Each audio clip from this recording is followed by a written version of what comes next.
Ang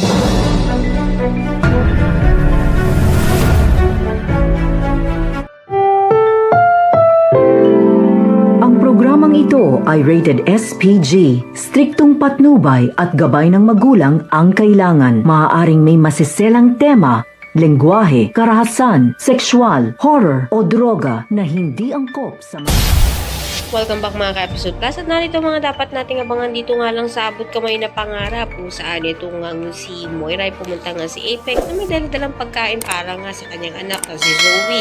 Subalit pinigilan nga ito ng security guard dahil ban nga ito sa ospital nga na to ng mga tanyag. Nakita naman nga ito ni Giselle kaya naman sinabihan niya nga ito na hindi naman na yata kinakailangan bigyan pa ng pagkain ito ng Zoe dahil malaki na nga raw ito.